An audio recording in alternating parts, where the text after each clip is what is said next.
Okay, hi, welcome. So in this math skills video, we're going to have a look at significant figures. And first of all, I want to help you to understand the point of these significant figures that you're often asked to use in exam questions like this one. Don't worry about the exam question itself for the moment, but this is just to show you that quite often in exam questions that require calculations of some sort, they ask you to give your answer to a certain number of significant figures. And this can be really important because that is usually worth at least 1 mark. If you don't, you might get the calculation perfect, get the answer perfect, but if it's not to the correct number of significant figures, you lose a mark. And that can be really annoying. And it can make you think, well, surely that doesn't matter. Surely it's not important. Surely the main thing is that I got the calculation right. But actually, significant figures are really important. And I want you to, first of all, before we learn how to calculate things and round them to significant figures, I want to help you to have a think about why it's important and what the point of this whole thing is. And to do that, I've got 2 little friends with me here. Bear with me a moment. I hope you do not mind some insects here. Those of you who know me will know that I do like my invertebrates. And so I have brought this lovely Vietnamese stick insect here to help me illustrate the point of this. And another one, bear with me a second, here. Hold on, it's a bit fiddly to get. Come on, little one. So we've got 2. This is the same species. They're both Vietnamese stick insects. There we are. But as I'm sure you can see, one is much bigger than the other.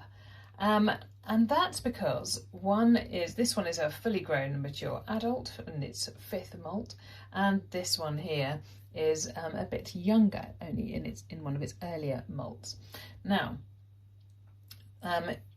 this obviously the stick insects and so on is not part of the GCSE specification, but I wanted to show you one of the wonderful things about these invertebrates is that as they grow, they have to take off their exoskeleton, molting we call it, and then they grow really, really rapidly, and they will go from about this size to this size in a matter of days. It's really very impressive. So the reason I'm showing you this is because the kind of things a scientist might want to do is to know exactly how much bigger this stick insect has grown compared to this one in a matter of days, and thereby calculate the rate of growth, how much it's grown per day. So let's use that as an example to look at the purpose of significant figures. I'm just going to try and obviously these are not the same individual, obviously, but I'm just going to use them to illustrate. So we're going to pretend that this one has grown into this one in a 3-day period. Excuse me, little one, just pop your abdomen to the side. There we go, in a 3-day period. So we're going to calculate how much bigger it gets in 3 days. I'm not going to focus so much on the calculation itself, more on the significant figures within it, but let's have a look.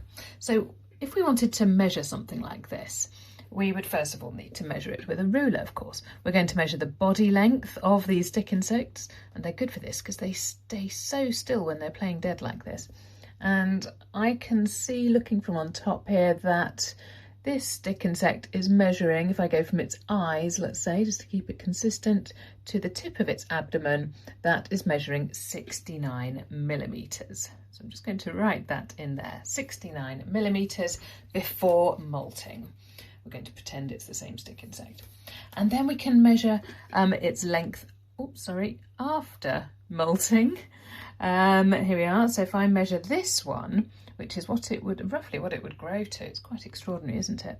Over a course of about 3 days. And that looks like 110 millimetres. So we've gone from 69 to 110 millimetres in the course of 3 days in this slightly hypothetical situation. So to find the change in length, of course, we can simply do 110 and take away the 69 to find the difference, giving us 41 millimetres of growth. I'm just going to move these little ones to the side. Excuse me, my friends. Bear with me a moment. They are alive, honestly. They're just playing dead because it's one of their defence behaviours. There we go. And they're very, very good at just staying still like a stick in the hope I won't attack. which of course I wouldn't. I think I'll leave that one there for now. So length before molting 69 millimetres, length after molting 110 millimetres, change in length 41 millimetres. We're going to estimate it changed over the course of 3 days. So to find out how much it changed per day, we would do a calculation that simply says 41 divided by 3, which if you put that into your calculator would give you a number that looks like this: 13.6666666. And that's why we need significant figures, because we've basically made up data. We have made up information that did not exist before. We've got a level of precision here that goes into 1, 2, 3, 4, 5, 6 decimal places after the decimal point. Whereas our actual measurements were simply whole millimetres.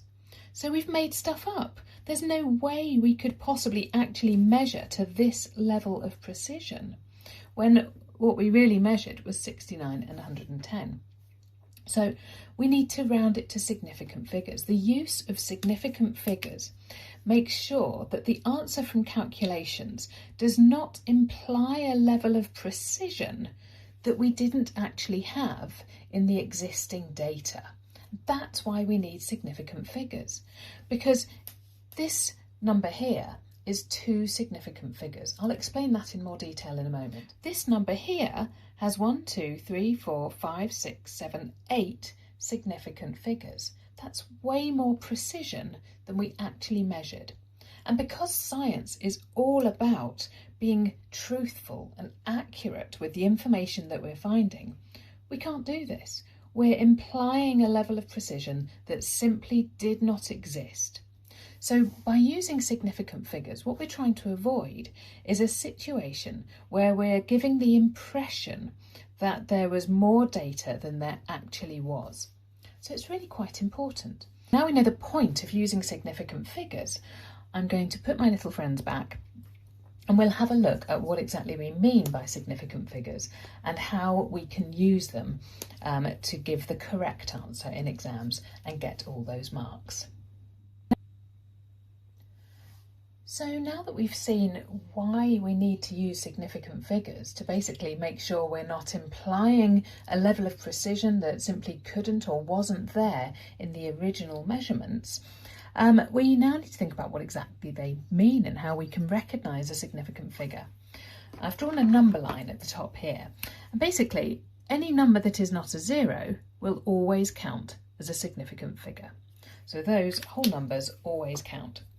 Zeros only count under certain situations according to where they are in the number. Let's have a look at some examples down here where we've got zeros in all sorts of different positions. We can have leading zeros, such as these ones at the beginning, where they come before any other whole number. We can have what I call sandwiched zeros, where they're in between other numbers like these here, other significant figures that do count. And we can have trailing zeros, zeros that come at the end of the numbers, like this, with no other significant figures after them, no other significant numbers after them. So 3 different types of zeros. Leading zeros at the beginning never count as significant figures. We will never include them as significant. Sandwiched zeros always count as significant. So these ones here count as significant figures because they've got significant numbers either side of them. Trailing zeros are a little bit more complicated. The trailing zeros do count as significant figures, but only if there's a decimal point. If there is a decimal. And that's really important because it means that where we've got a decimal point anywhere in the figure, in the number, that means that the trailing zeros will count as significant figures. So for example here, this is a trailing 0, but there's a decimal point here, so we would count that one. These 3 are trailing zeros, but there's a decimal point here, so we would count those as significant. This one here is sandwiched, this one is a trailing 0, but there's no decimal point here. anywhere in the whole number. So we do not count that one as significant. So we can put this into effect by just working out how many significant figures we have in each of these numbers. Let's go through them one by one. So this one has 2 significant figures. This one has 3 significant figures. This one has the sandwich 0, that does count, so that also has 3 significant figures. This is sandwiched, so there's 4 significant figures in that one. You might be thinking ahead now, see if you can work out the next one.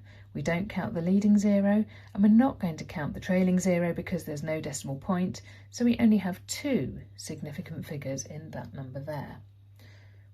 On this one, we don't count the leading 0, we do count these 3 trailing zeros because there is a decimal point there, which means we've got 1, 2, 3, 4, 5 significant figures in that number. And this last one here, 1, 2, 3, 4, 5, 6, 7, 8, 9, 10, 11 significant figures. We do count the trailing 0 because there's a decimal point there. So that's how we can work out whether numbers are significant or not. Okay, so let's look at how you would then use that to give an answer to a certain number of significant figures. And often in GCSE biology questions you find that you're asked to give your answer to 2 or sometimes 3 significant figures. So we're going to use those as the main examples. So remember, every number that is not a 0 is significant, and the zeros are significant under certain situations, as we just saw. You may know from rounding already that if a number is 5 or greater, we round up, and if it is below 5, we don't round it up, we just leave it as it is. So let's see how that works with these examples here. So if we had to round this number to 2 significant figures, we simply take the first 2 significant figures, which would be 2 and 6, and we look at the following number and see, is it below 5 or above 5? Well, the 3 is below 5, so we don't need to do anything to that. So our answer to 2 significant figures is simply 26. If you were to put 26.34 in your exam answer, sadly, that might well mean that you would lose 1 mark because you've not rounded it to 2 significant figures as instructed. And it's really frustrating, but I hope you can see now there is actually a good reason for it. So let's do this to 3 significant figures. Well, our first 3 numbers, 2, 6, we need that decimal point in there, and 3 are the significant figures. Do we need to round it up or down? No, we don't, because the 4 is below 5, so we just leave it as it is. So 26.3 would be that number rounded to 3 significant figures. Let's have a look at some more. You may want to think ahead. If you want to at any point, just pause the video. You could see if you could have a go at the rest and then restart whenever you're ready if you want to check your answers. So this one, to 2 significant figures, well, we've got the 1 and the 4 as the first 2 significant figures, and then we've got a 0 following, which is well below 5, so we're just going to leave that as it is. So 14 would be the first 2, would be rounding to 2 significant figures. To 3 significant figures, remember zeros are significant if they're sandwiched, so that 0 is significant, and the 1 after it is low, so that would simply be 14.0 to round that to 3 significant figures.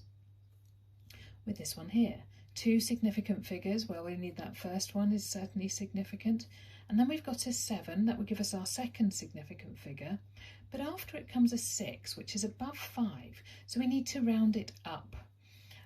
So that 7 then becomes an 8. So rounding to 2 significant figures means we're only going to put 2 significant figures in our answer, and those 2 numbers would be 28. But we have to also maintain the placeholder value of the number. We can't just suddenly turn a number that was nearly 28,000 into 28. That's a completely different number. So we have to replace the other numbers with zeros. To 3 significant figures, we do the 2, we do the 7, and then we look at the 6 and the 0 to see if we need to round the 6 up. The 0 is low, so we don't round it up. So to 3 significant figures, that would give us 276.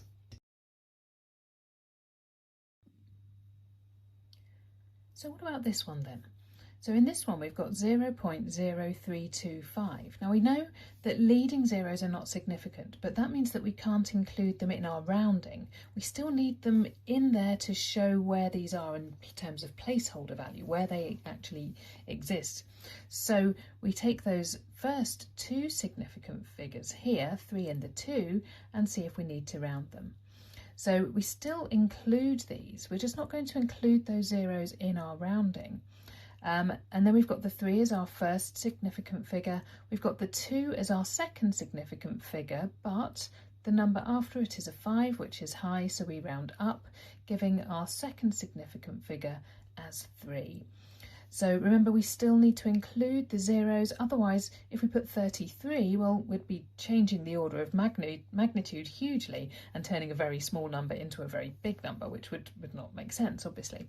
So we still keep those in there, it's just that they do not count in terms of the rounding that we do. To put this to 3 significant figures, same thing applies, of course, and this time we're going to include all 3 of those significant figures. We've got nothing after that, so there's no need to add or change anything at all there. So this number was already rounded to 3 significant figures. What about this one then? 17.56 to 2 significant figures. Well, the first 2 are significant, but the third one is high, so we round up, giving that as 18, a whole number there. And to 3 significant figures, we do the first 3, but 6 is high, so we round up, giving that as 176. And then let's have a look at this one, 1034. So 1034 to 2 significant figures. Well, the 0 is sandwiched, so it's significant, so we do include it. The 3 is low, so we don't need to round up at all. We simply keep it as 10. So that would be our number to 2 significant figures. And to 3 significant figures, that would be 103, because the 4 is low, so we don't need to round up. And there we are. Let's just take that back to our stick insects then, because the whole point of this, remember, is to try and make sure we're not going to make up a level of precision that didn't exist in the first place. So for example, here we had our 2 measurements were 69 millimeters and 110 millimeters. That was as precise as we could realistically measure with the ruler and the stick insects that we had. 69 is given to 2 significant figures. The 110, remember, trailing zeros are only significant if there's a decimal point, and there's no decimal point here, so this is actually already to 2 significant figures. So we cannot then have a number that is giving us 1, 2, 3, 4, 5, 6, 7, 8 significant figures, because 6 of those are just not based in reality and would be implying a level of precision that we do not have. So we should always round to the number of significant figures that is the lowest number of significant figures that the original calculation was based on, which in this case is 2. So we would round this to 2 significant figures, making it 14 millimeters. And that would be the level of precision that would be appropriate to use given the change that we've got, the original measurements that we've got here. So there we are, 14 millimeters would be a reasonable way of expressing the growth of those stick insects per day between moults. And I've just got to show you one little thing. I was going to show you this exam question, but these stick insects are still sitting on it. Look how well they are just pretending to be sticks there, completely still all that time. Aren't they lovely? Right, so there we are. Whenever you see significant figures, don't just ignore it. It's really important. It will lose you a mark if you get that wrong. So make sure you look at how many significant figures they're after and use everything I've just shown you to help you get the right number of significant figures and get that mark in the exams. I hope you found that useful, and I hope you enjoyed meeting my stick insects. I will see you again soon. Thank you. Bye.